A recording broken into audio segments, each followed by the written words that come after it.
Walang kawalasan trap and operation ng mga otoridad ng isa umanong fixer ng LTFRB at LTO. Daan-daan libong piso raw ang nahuthot na suspect sa loob ng 5 taong panloloko. Nakatutok si Trisha Zafra. Entrapment video ito ng Southern Police District pasado alas 3 ng hapon kahapon sa isang mall sa Taguig.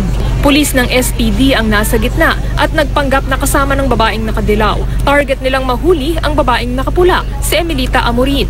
Fixer daw siya sa LTFRB at LTO at nanloloko raw ng mga operator. Nang mag-abot ng 2,000 piso kay Amorin ang nakadilaw na complainant, doon na siya inaresto. Sa presinto, humarap ang ilan pang biktima. Nagpalakad sila kay Amorin ng prangkisa noon pang 2013 pero nakabinbin pa rin. Nagpapalakad kami sa kanya ng mga prangkisa, rehistro, tapos yung renewal ng prangkisa.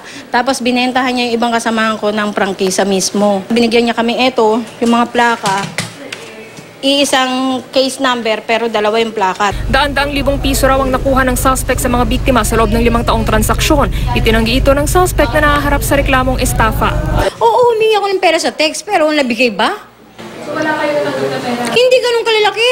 Kasi pinalakad ko lahat, nilakad lahat yun eh. Kailang paano naman nilakarin kung wala namang kasunod? The best dun po ma'am, dumiretso sa LTFRB o kaya sa LTO para malaman kung anong tamang proseso. May apila rin ang mga operator sa kinauukulan. Yung sinasabi na 3 days lang, 1 day lang, okay na. Siguro, wala nang lalapit pa sa fixer para magpalakad. Sabi ni LTFRB spokesperson Aileen Lizada, gumawa naman daw sila ng hakbang para bawasan ang requirements at paikli ng processing time sa ahensya. Patuloy rin daw ang kanilang pagsibak sa mga tauhang tiwali at dati pa raw bawal ang mga fixer. Trisha Zafra, Nakatutok, 24 Oras.